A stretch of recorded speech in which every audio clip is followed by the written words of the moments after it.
تمہیں کو خاص رکھا ہے، تم ہی مخصوص ٹھہرے ہو، تمہیں کو خاص رکھا ہے، تم ہی مخصوص ٹھہرے ہو، جگہ اب بھی وہی پہلی، عنایت پہلے جیسی ہے، تمہیں کو خاص رکھا ہے، تم ہی مخصوص ٹھہرے ہو، جگہ اب بھی وہی پہلی، عنایت پہلے جیسی ہے، اور سنو کیا خوف ہے تم کو اگرچہ لوٹ نہ چاہو، سنو کیا خوف ہے تم کو اگرچہ لوٹ نہ چاہو، تمہارے واسطے اب بھی رعایت پہلے جیسی ہے۔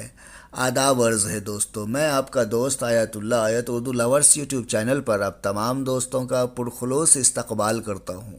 دوستو، اس ویڈیو میں ہم لوگ NCERT سے وادی سندھ کی تہذیب کو پڑھیں گے۔ دوستو، اگر آپ میرے ساتھ پڑھیں گے تو اس میں آپ کو فائدہ یہ ہے کہ میں آپ کو کچھ ایڈیشنل انفارمیشن بھی دوں گا، اور اس کے علاوہ جو مشکل الفاظ آئیں گے تو اس کا مطلب بھی بتاؤں گا۔ تو آئیے دوستو، ویڈیو کا باضابطہ آغاز کرتے ہیں۔ دوستو، وادی سندھ کی تہذیب بہت اہم ہے، یہاں سے اکثر سوالات پوچھے جاتے ہیں، تو آپ لوگ پوری توجہ سے میرے ساتھ بنے رہیں۔ یہ ہے ہڑپا کی کہانی، تو فاسٹ پڑھوں گا۔ دیکھیے کہ اکثر پرانی عمارتیں اپنی داستان بتاتی ہیں۔ تقریباً 150 سال قبل جب پنجاب میں پہلی مرتبہ ریلوے لائنیں بچھائی جا رہی تھیں تو اس کام پر تعینات انجینئروں کو اچانک ہڑپا آثار قدیمہ کی دریافت ہو گئی، جو اب پاکستان میں ہے۔ تو ہڑپا کہاں ہے؟ پاکستان میں ہے، اور ہڑپا راوی ندی کے کنارے بسا ہوا ہے۔ یہ بھی کئی بار پوچھتا ہے کہ کون سا شہر کس ندی کے کنارے ہے، تو یاد رکھیے گا کہ ہڑپا جو ہے، ہڑپا راوی ندی کے کنارے بسا ہوا ہے۔ ٹھیک ہے دوستو، اب آگے بڑھتے ہیں۔ انہوں نے سوچا کہ یہ ایک ایسا کھنڈر ہے جہاں سے اچھی اینٹیں دستیاب ہو سکیں گی۔ یہ سوچ کر وہ پرانی عمارتوں کی دیواروں سے ہزاروں اینٹیں اکھاڑ کر لے گئے، جس پر انہوں نے ریلوے لائنیں بچھانی تھی۔ ٹھیک ہے، جس کے نتیجے میں بہت سی عمارتیں پوری طرح تباہ ہو گئیں۔ اس کے بعد تقریباً 80 سال قبل ماہرین آثار قدیمہ نے اس مقام کو تلاش کیا، اور تب یہ حقیقت سامنے آئی کہ یہ کھنڈر بر صغیر کے سب سے قدیم شہروں میں سے ایک ہیں۔ بر صغیر بتا چکا ہوں۔ چونکہ اس شہر کے دریافت سب سے پہلے ہوئی تھی، یہ جو شہر ہے، کون سا شہر؟ ہڑپا، سب سے پہلے اسی کی دریافت ہوئی تھی، تو اسی وجہ سے بعد میں ملنے والے اس طرح کے سبھی جائے آثار قدیمہ میں، جائے جگہ سے جائے، جتنے بھی جگہ دریافت ہوئے، جائے آثار قدیمہ میں جو عمارتیں اور چیزیں دستیاب ہوئی، انہیں ہڑپا تہذیب کی عمارتیں کہا جاتا ہے۔ ٹھیک ہے، کلیئر؟ ان شہروں کی تعمیر تقریباً 4700 برس قبل ہوئی تھی۔ تو یہ آپ سے اگر پوچھتا ہے کہ بھائی کتنے 100 سال قبل ہوئی تھی، یعنی کہ ہڑپا کی تہذیب کتنے 100 سال پہلے ہوئی تھی، ان شہروں کی تعمیر کتنے 100 سال پہلے ہوئی تھی، تو 4700 برس پہلے ہوئی تھی۔ ٹھیک ہے، آگے بڑھتے ہیں۔ کوشش میری یہی رہے گی کہ میں فوراً اس کو پڑھ دوں، اور جو بھی اہم ہے وہ میں کلیئر کر دوں۔ اور ان شہروں کی خاصیت کیا تھی؟ تو کیا خاصیت ہے؟ دیکھیے، ان شہروں میں سے بہت سے شہروں کو 2 یا 2 سے زیادہ حصوں میں تقسیم کیا گیا تھا۔ عموماً مغربی حصہ چھوٹا تھا لیکن اونچی سطح پر واقع تھا، اور مشرقی حصہ بڑا تھا لیکن نچلی سطح پر واقع تھا۔ یہ یاد رکھیے گا دوستو آپ کہ جو کہ مشرقی حصہ ہے، جو مشرقی حصہ تھا وہ کیا تھا کہ وہ بڑا تھا لیکن وہ اس کی سطح نیچی تھی، نچلی سطح پر تھا۔ اور جو مغربی حصہ تھا وہ حصہ کیا تھا؟ اونچا تھا اور چھوٹا تھا، اونچا تھا اور چھوٹا تھا۔ اور اوپر والے حصے کو ماہرین نے قلعہ سے موسوم کیا ہے، اور نچلے حصے کو نچلے شہر سے موسوم کیا ہے۔ ٹھیک ہے، عام طور پر دونوں حصوں کو دونوں حصوں کی 4 دیواری پکی اینٹوں سے بنائی جاتی تھی۔ اس کی اینٹیں اتنی اچھی ہوتی تھیں کہ ہزاروں سال بعد آج تک ان کی دیواریں برقرار ہیں۔ دیواریں بنانے کے لیے اینٹوں کی چنائی اس طرح آپس میں جوڑ کر کرتے تھے کہ دیواریں خوب مضبوط رہیں۔ ٹھیک ہے، یہ ساری باتیں بتایا جا رہا ہے۔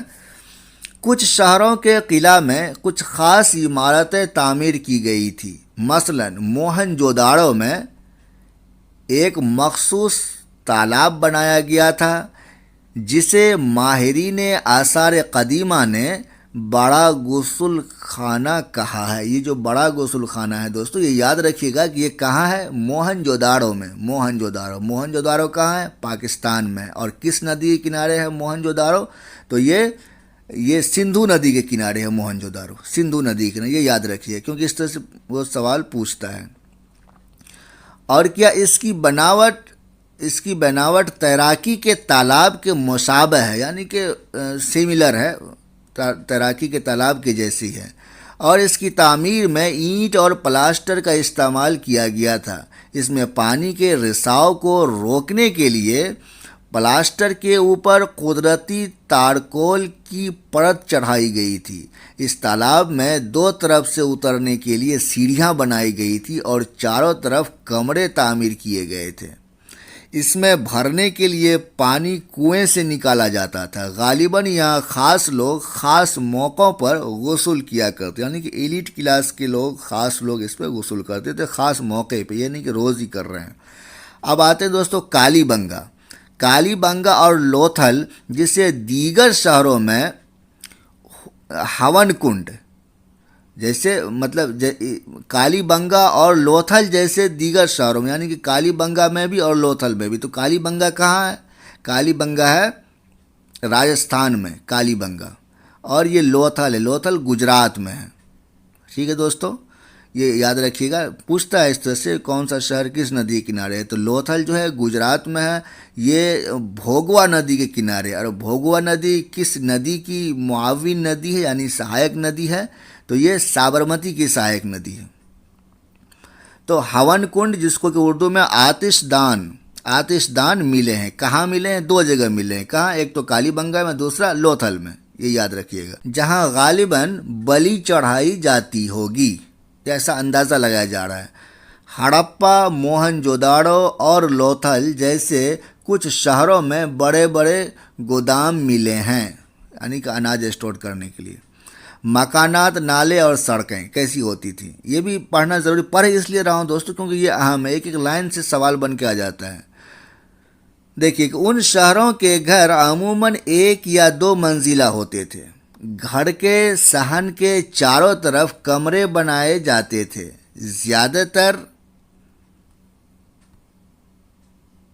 زیادہ تر گھروں میں علیحدہ غسل خانہ ہوا کرتا تھا، اور کچھ گھروں میں پانی مہیا کرنے کے لیے کنویں بھی ہوتے تھے۔ کئی شہروں میں ڈھکی ہوئی نالیاں بھی تھیں۔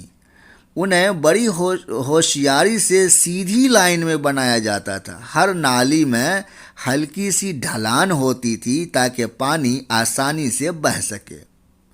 اکثر گھروں کی نالیوں کو سڑکوں کی نالیوں سے جوڑ دیا جاتا تھا، جو بعد میں بڑے نالوں میں مل جاتی تھی۔ نالوں کے ڈھکے ہونے کی وجہ سے ان میں جگہ جگہ مین ہول بنائے گئے تھے، جیسا کہ آج کے دنوں میں بنائے جاتے ہیں، جن کے ذریعہ ان کی دیکھ بھال اور صفائی کی جا سکے۔ گھر، نالوں اور سڑکوں کی تعمیر منصوبہ بندی کے مطابق بیک وقت کی جاتی تھی، یعنی جب لوگ گھر بناتے تھے تو اسی وقت یہ سوچ لیتے تھے، منصوبہ بنا لیتے تھے ہمیں نالا کیسے نکالنا ہے، کدھر سے نکالنا ہے، تو منصوبہ بند طریقے سے، یوجنا بند جس کو بولتے ہیں، یوجنا بند طریقے سے وہ بناتے تھے۔ اور شہری زندگی، اور ایک چیز میں بتا دوں دوستو، یہ شہری تہذیب تھی۔ اس کے بعد جو آریائی تہذیب ہوئی، آریائی لوگ ہندوستان آئے تو وہ گاؤں کی تہذیب تھی، یہ وادی سندھ کی تہذیب شہری تہذیب تھی۔ تو یہ شہری زندگی ہے. شہری زندگی میں کیا ہے کہ ہڑپا کے شہروں میں بڑی گہما گہمی رہتی ہوگی. یہاں پر ایسے لوگ رہتے ہوں گے جنہوں نے شہر کی مخصوص عمارتوں کی منصوبہ بندی کی ہوگی. یہ غالباً یہاں کے حکمراں تھے. یہ بھی ممکن ہے کہ یہ حکمراں لوگوں کو بھیج کر دور دراز سے دھاتیں یعنی میٹل، قیمتی پتھر اور دیگر ضروریات کی اشیاء، شے کی جمع اشیاء ہے، منگواتے تھے. شاید حکمراں لوگ خوبصورت منکوں اور سونے چاندی سے بنے خوبصورت زیورات جیسی قیمتی چیزوں کو اپنے پاس رکھتے ہوں گے. ان شہروں میں محرر بھی ہوتے تھے. اب یہ ورڈ ہے محرر، تو محرر کس کو کہتے ہیں؟ تحریر جانتے ہوں گے آپ. تحریر مطلب لکھنا. کہتے ہیں نا کہ بھائی اس کی تحریر بہت اچھی، یعنی اس کی ہینڈ رائٹنگ بہت اچھی ہے. تو تحریر کرنے والے کو یعنی لکھنے والے کو محرر کہتے ہیں. تحریر سے محرر ہے. ٹھیک ہے دوستو، تو اب آگے بڑھتے ہیں. تو محرر بھی ہوتے ہوں گے جو مہروں پر تو کندہ کاری کرتے ہی تھے. مطلب کندہ کاری خود کر کے جو لکھتے ہیں، مہروں پر تو کندہ کاری کرتے ہی تھے، غالباً اور چیزوں پر بھی لکھتے ہوں گے جو باقی نہیں رہ پائیں. اس کے علاوہ شہروں میں دستکار عورتیں، یعنی کہ دست کہتے ہیں فارسی ہے، دست کہتے ہیں ہاتھ کو، تو ہاتھ سے جو کام کرتا ہے تو اس کو دست کہتے ہیں. تو دستکار عورتیں اور مرد بھی رہتے تھے جو اپنے گھروں یا کسی کارخانے میں طرح طرح کی چیزیں بناتے ہوں گے. لوگ طویل سفر بھی کیا کرتے تھے اور وہاں سے کارآمد چیزیں لایا کرتے تھے اور ساتھ